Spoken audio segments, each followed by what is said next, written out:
Hi, thanks for joining us on CISO Talk. Not our regular introduction, but this is actually the second half, part two of a two-part series interview that JJ Minella and I did with Andy Ellis. Andy Ellis is a former CISO at Akamai, and he worked there for a number of years. He's currently at Weill Ventures as operating partner there. We're going to talk about some different things here. One of the main things we're going to discuss is how to build your security team, some of the lessons that he's learned from that. A lot of it went into his book. And also, how do you hire people for skills? Do you hire them for learning ability? Do you hire them for their adaptability? What's the right mix? How do you make sure you're building not just the right team you need now, but the one you're going to need down the road? You're going to join us in progress right now in our conversation with Andy. I want to take a little bit of time and touch on your book and your thoughts around building security teams, security organization. I mean, all of your wealth of experience. I'm sure you did some things right and you learned some lessons the hard way.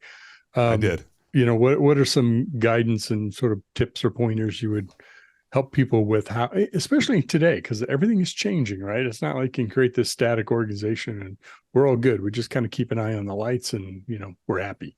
We're far from that.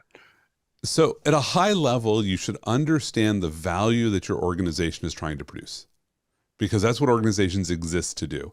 And so all leadership, all management exists in that context, which is your people bring energy. You're using that energy to create value. And most of what leaders do is screw around with that energy and waste it. And so most what you're trying to do is like, how do I get people to bring more energy? So how do I make it that, look, if you've got a 90-minute commute to get into the office, why am I forcing you to return to work? Because that is energy that I'm pissing away. Because you're not just going to give me, 3 hours a day for free. Like that's going to come out of the energy you would have given of doing work.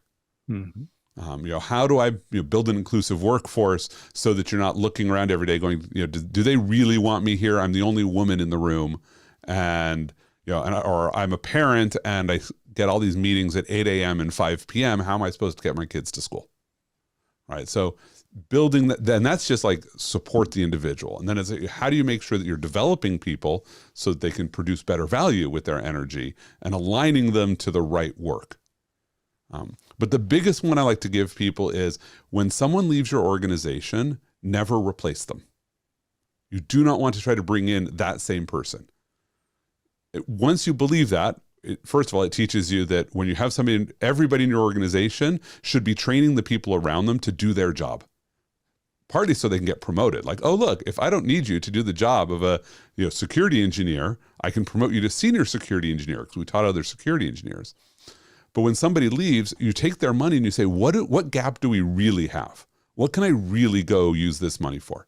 And often you'll be surprised. I like to go ask my team, what should we do with this money? And there was the year in which every one of my direct reports said, go get yourself an administrative assistant. So that is the most valuable thing we could have out of that money is somebody to manage your calendar and to manage like the things that you do. And actually I did the math and I'm like, oh, look, an administrative assistant cost a substantially smaller fraction of what I was making. And I looked at how much of my work just went onto the assistant, literally paid for herself just in productivity for me, let alone the rest of my team who could say, hey, I need to meet with Andy. And she would make it happen that day, like reducing friction. Or it's a program manager because you need somebody to go coordinate with engineering to fix problems because your researchers are great at finding problems, but they're not so good at the people skills. So high level, when you look at building an organization, like figure out what you're weakest at and get better at that.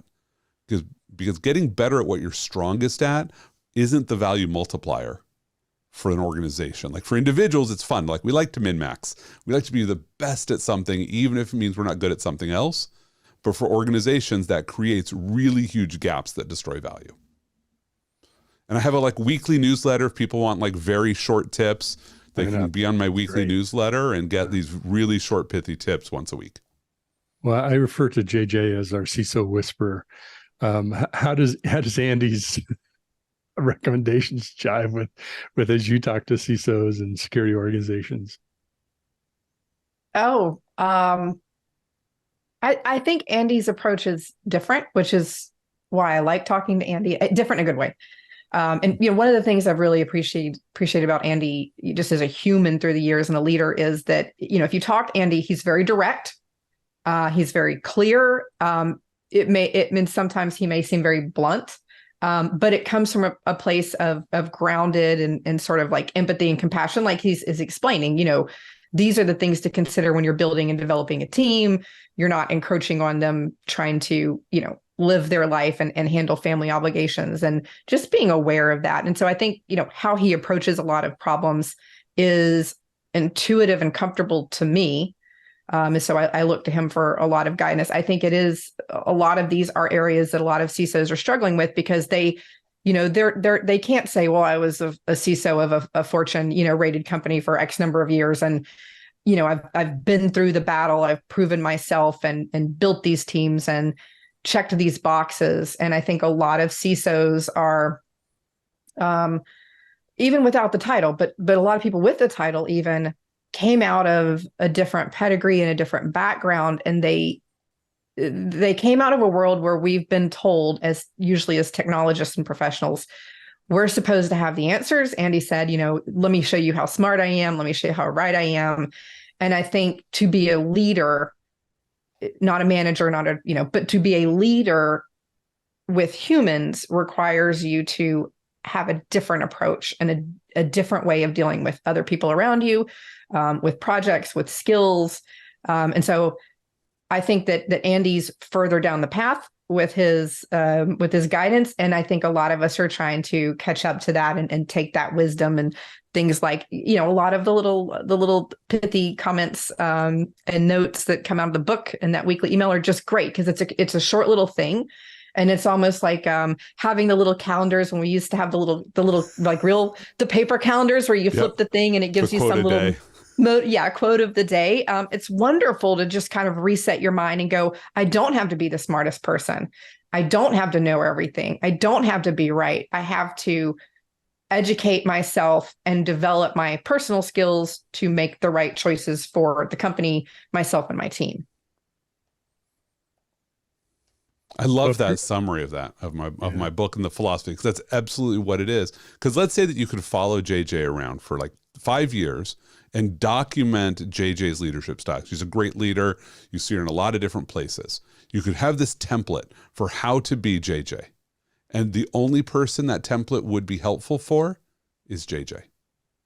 Right? If you tried to take that template and said, everybody follow this and go be a leader, like, you don't have JJ's personality and experience, and like, you have different styles. Like, there's pieces you should take out of it and say, oh, I like how JJ does this. Can I do that? But you shouldn't try to be someone else. And too much of the leadership training that we try to give people is, oh, read this autobiography and be like this person. And that's not really helpful. So it's just get a little bit better.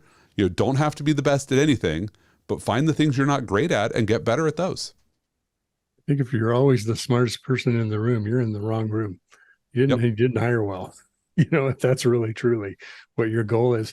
There are a couple other things I want to run by you, Andy. One is, I think one of the roles of leaders is to, I call it the raise periscope moment, is looking ahead. We kind of know from some experience and wisdom, hopefully we sort of kind of have a sense of these things happen or going to happen potentially. But somebody's got to look forward a couple, months, years, whatever it is down in time, and say, okay, where we're going to be here, and what is likely the issues we're going to run into that we might help smooth out to make the path easier when we get there, or respond differently if we need to. And the other one is not teaching people to be, I want to be X, but helping people understand how to change. Because our environment changes, you may want to be the best at that, XYZ, zero trust architect, 5 years, it may not be that. It may be something else, right? Or we do that differently today. Mm-hmm. And now let's talk about where we really need your skills, because that's changed. So every one of those kind of somebody went away. Is there time to rethink and redesign position, organization, little or large? But change is a big thing. And if you're not preparing for it, your folks are not prepared for it. Yeah. So one of the ways I look at it is that you can try to look into the future, and it's really hard. Like, crystal balls are very muddy. But what you can do is recognize that the future will be different than today, and be ready to recognize the change as it happens. So you don't have to be the best forecaster to be like, oh, the world has just changed. What do I need to do about it? Let's take OpenAI, right? That all of a sudden large language models are a thing, and everybody's like, oh my God, like, and we can use this. And really, all a large language model is computer-based outsourcing. Like, everything you ask OpenAI to do is something you could have outsourced to a human. Now you can outsource it to an AI.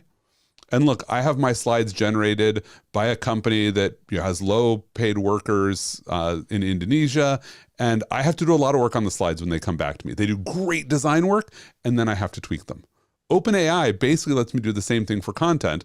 I can outsource it to somebody who can write lovely 12th grade English, but doesn't have the same insights I do. I've got to do work on it. But if you're sitting when OpenAI becomes a thing and saying, oh, I don't have to worry about this for a while, like, that's the change moment, is when you see the world's about to change and you say, what am I going to do to pave the road? And I hate when people say put up guardrails, because that's what everybody goes to. They say, well, how do I put up guardrails? And the answer is, if you put up guardrails where there isn't a road, it doesn't matter, because people are driving cross country. The first thing you do is pave the road. Then you put up the guardrails. And as security professionals, how are we actually enabling the business by saying, here's how they'll use it? Like, how many people, when they got asked, what should our OpenAI policy be, or talked to their CMO and said, like, here's what OpenAI is good and bad at. Let's ignore leaking of secret data, because the CMO doesn't really care about that yet. But let's talk about brand damage for, oh, we had to OpenAI go write all of our blog posts, but nobody proofread them. Right? No, we have OpenAI, and it's like having 5 outsourced, content writers, but we still need a content manager, and we still need to run them past, content marketing and product marketing to be like, is this the message we want to get across? And then we could say, okay, now that we've done that, when you're going to put out a blog post about something material, you have to think about, like, is this disclosed accidentally because, a week before it became public, you handed your SEC filing to OpenAI, right? But if that's the first conversation you have, people will be like, we would never hand our SEC filing to OpenAI. Like, we all know somebody will. Somebody will do it. Somebody will do it. But first, let's build the road for how to use it before we put up the guardrails. It's a good example because, OpenAI and LLMs, the very large ones like that versus ones that are a little more narrow or domain specific. But even so, it's like it's the first draft. Don't treat it as a finished product. You want to then adapt it, and you can prompt engineer it to get it closer to what you want, but you still need to make it yours, right? So you're not going to take the slides coming back from overnight work that's been outsourced and just plop those in your talk that day, right? You want to make sure it's saying what you want to say the way you want to say it. Yeah. And there's a great quote from George Marshall that applies to this whole concept of being ready for change that didn't make my book, but it was I had a list of quotes I was going to put in from other people that almost none of them made the book, but I've got a sheet of them. And it says, keep your wits, and he's giving this to junior officers. He says, keep your wits about you and your eyes open. Keep on working hard. Sooner or later, the opportunity will present itself. And then you must be prepared both tactically and temperamentally to profit by it. Mm-hmm. And so what he's saying is, like, build your skills, have a lot of capabilities, and when that moment comes, you have to recognize it, you have to have the skills to exploit it, and you have to be willing to put in the work, which is drop what I'm doing and go do something else. And what's amazing is people who live this, who do it, get a reputation as being forecasters. Like, people are like, wow, how did you see that change coming? Because you were ready for it. The answer is, because I was ready for everything. Mm-hmm. We had in our disaster response plan at Akamai, we had scenarios for different types of disasters. And one of them was what we called the slow-moving zombie apocalypse. Because we actually cared about outcomes. We didn't care about the scenarios, but we had an auditor who was like, you have to give real scenarios here. And we said, well, what if we had some reason that our building was available, but people couldn't get to it? Our employees were stuck at home, but could work. So it's not like a blizzard where they're stuck at home and they're out shoveling snow. No, they're stuck at home and they're bored. So we called it the slow moving zombie apocalypse. which is they're zombies, they're slow moving, they're not actually a threat to you, but you have to work from home for an extended period of time. And we had a disaster response plan for that. It looked an awful lot like COVID-19. And so there are people like, well, how are you prepared for it? And the answer is, well, like we had just looked at like, how do we have the infrastructure that let people work from home, and how do we make those decisions? Because people have to work from home all the time. Like in New England, in fact, there's one day a year that basically every company, nobody comes into work. The first, bad snowfall of the year, you do not drive. The roads are a disaster. Everybody works from home. Okay, if I'm ready for that, I'm actually ready for COVID as a company. Right? If I say, I want you to be able to work, but if I said, oh, look, I'll just take the day, nobody actually will work, well, now you're not going to be ready for something like COVID and the lockdowns. I thought you were going to say, like the day after the Patriots won, or. Oh, actually, the worst days for productivity in Boston sports is not the Patriots.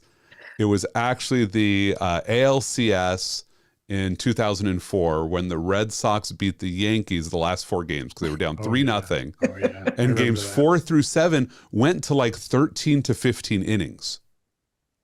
So like people were up until 2, 3 a.m.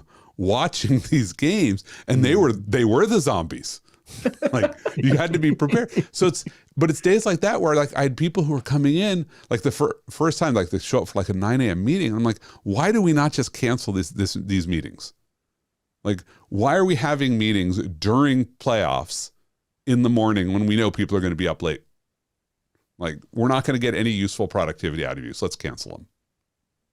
Well, we're running close on time. You mentioned we kind of got into the AI field. Just I would appreciate your thoughts on how do you think AI changes the security world for security people?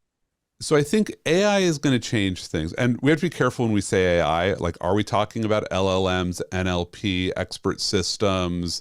There's so many different pieces of AI, but we haven't even gotten to general purpose AI, which is really what I would pay attention to. But I think there's a lot of innovations that have happened that are about accelerating value production. And you can think about open source means that developers aren't writing as much code. They're just inheriting code. But as a security professional, the same amount of code is going out of the door, often with more vulnerabilities because it was written by some rando in Nebraska who might or might not be actually maintaining this anymore.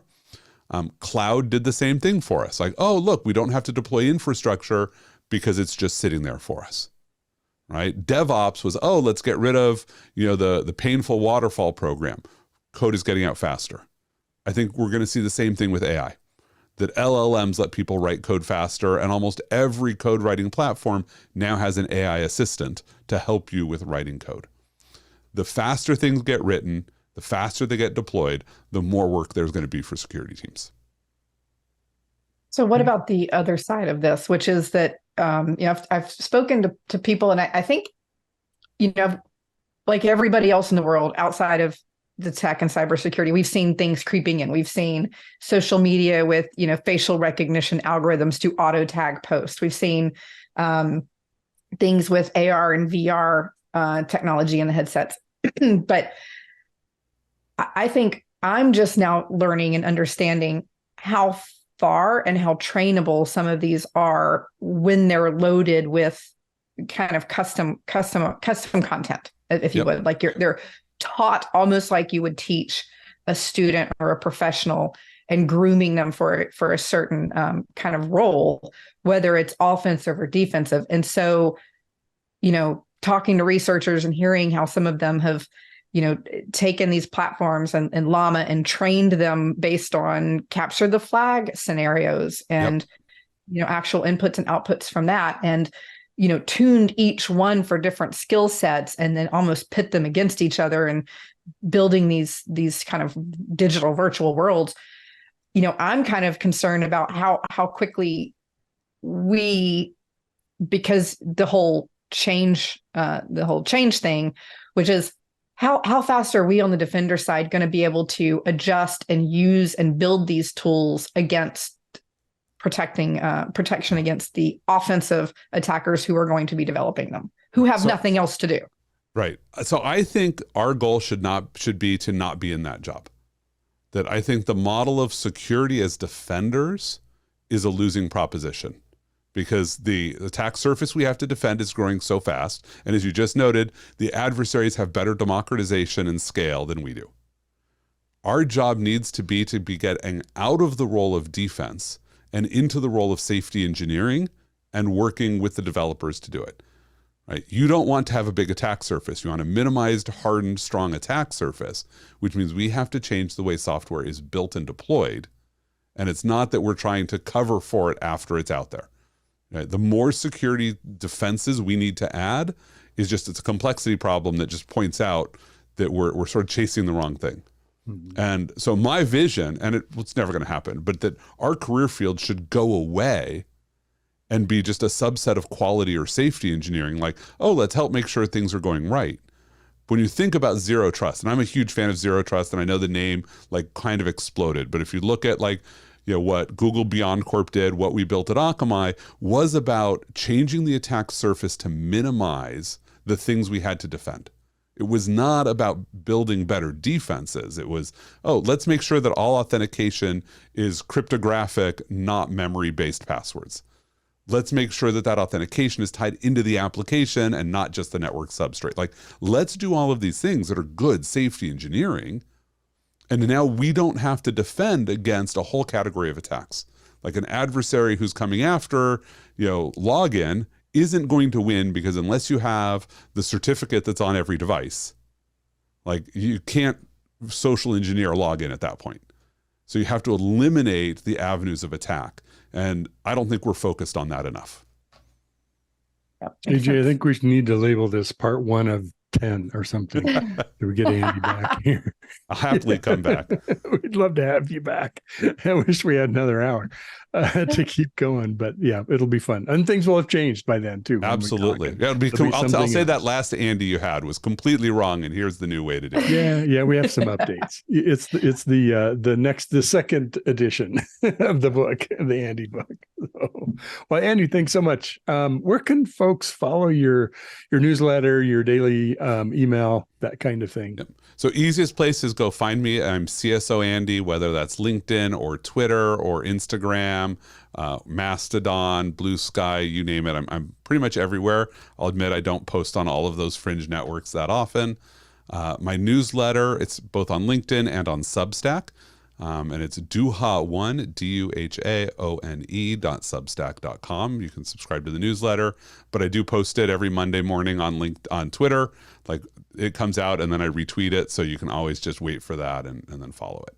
And of course, you can find my book everywhere you buy books, or you can get the electronic version or the audiobook, which I read. So if you've enjoyed listening to my voice, nice. Maybe you get the audiobook. Great voice. You do have a lovely reading and announcer voice, Andy. Thank you. There was some good audio engineering as well, and I had an amazing producer, like a professional audiobook narrator was in my ear the whole time I was reading the book. And so he would literally stop me, and he's like, I don't like the way you said that sentence. You put the emphasis on the wrong word. I think this is what you're trying to get across. Here's how you should think about saying it. It was amazing. Like, I up-leveled so much in that 11 hours of recording my book. Oh, wow. Well, and Mitch, I think on a subsequent, we'll have to have Andy back soon and look at his in-home studio, which is pretty impressive as well. Okay, I'm all game for. Yeah, I've got a whole green screen studio about 10 feet behind me over here that I can do video recordings in. Sounds wonderful. Yes, the show and tell on gear. Yep. Well, thanks again, Andy. JJ, always fascinating and fun. And I thoroughly enjoy doing these with you. And thanks for bringing Andy to us and reconnecting. So we'll figure out when we can have you back. So thanks, everybody, for watching, tuning in. And be sure to check out techstrong.tv. There's a lot of other episodes for CISO Talk and other programs, too. So have a good day. We hope to see you soon.